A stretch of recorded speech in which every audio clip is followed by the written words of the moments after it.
Hi, ಹೇಗಿದ್ದೀರಾ ಎಲ್ಲರೂ? ನಾನು ಪ್ರೀತಿ, ಮ್ಯಾಂಗ್ಳೂರ್ ಕಿಚನ್ ಚಾನಲಿಂದ.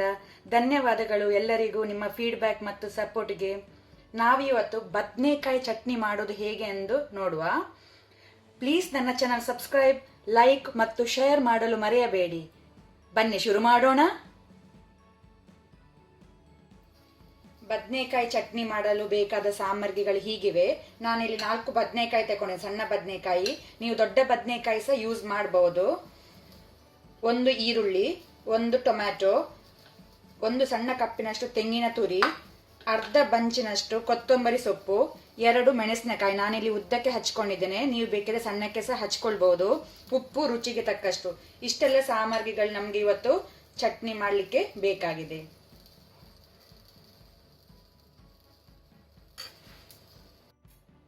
ನಾವೀಗ ಮೊದಲಿಗೆ ಬದನೆಕಾಯಿ ಫ್ರೈ ಮಾಡ್ಕೊಳ್ಳುವ. ಇಲ್ಲಿ ನೀವು ಫೋಕಲ್ಲಿ ಅದನ್ನು ಸ್ವಲ್ಪ ಸ್ವಲ್ಪ ನಿಧಾನಕ್ಕೆ ಪೋಕ್ ಮಾಡಿ, ಆಗ ಒಳಗೆ ಒಳ್ಳೆ ರೀತಿ ಬೇಯುತ್ತದೆ. ಒಳಗೆಲ್ಲ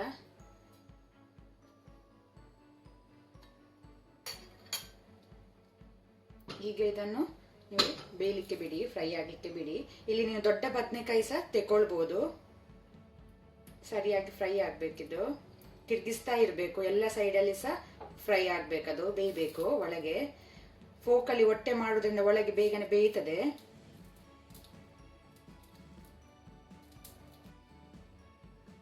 ನಮ್ಮ ಬದನೆಕಾಯಿ ಫ್ರೈ ಆಗಿದೆ, ಎಲ್ಲ ಸೈಡ್ ಕರೆಕ್ಟಾಗಿ ಫ್ರೈ ಆಗಿದೆ. ಈಗ ನಾವು ತಣ್ಣಾದ ನಂತರ ಅದರದ್ದು ಹೊರಗಿಂದ ನಿಧಾನಕ್ಕೆ ಅದರ ಸಿಪ್ಪೆ ತೆಗಿಬೇಕು.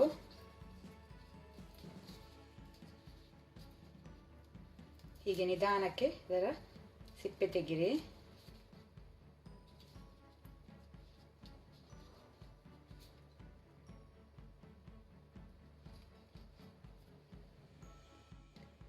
ನಾನಿಲ್ಲಿ ಬದನೆಕಾಯಿ ಎಲ್ಲ ಸಿಪ್ಪೆ ತೆಕ್ಕೊಂಡು ಇಟ್ಕೊಂಡೆ.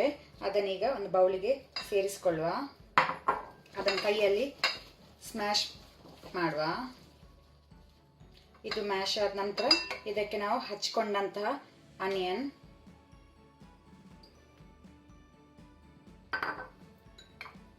ಹಚ್ಕೊಂಡಂತಹ ಟೊಮ್ಯಾಟೊ ಮತ್ತೆ ತೆಂಗಿನ ತುರಿ,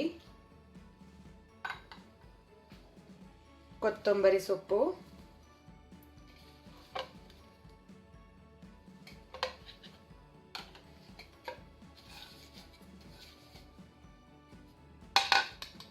ಉಪ್ಪು ರುಚಿಗೆ ತಕ್ಕಷ್ಟು,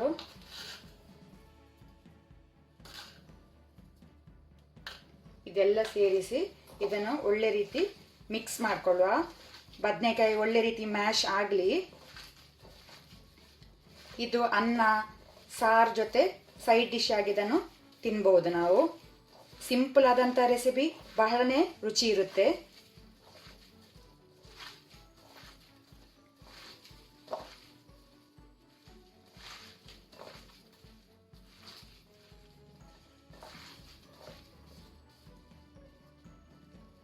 ಅಲ್ಲಿಗೆ ನಮ್ಮದು ಬದನೆಕಾಯಿ ಚಟ್ನಿ ರೆಡಿ ಆಯಿತು.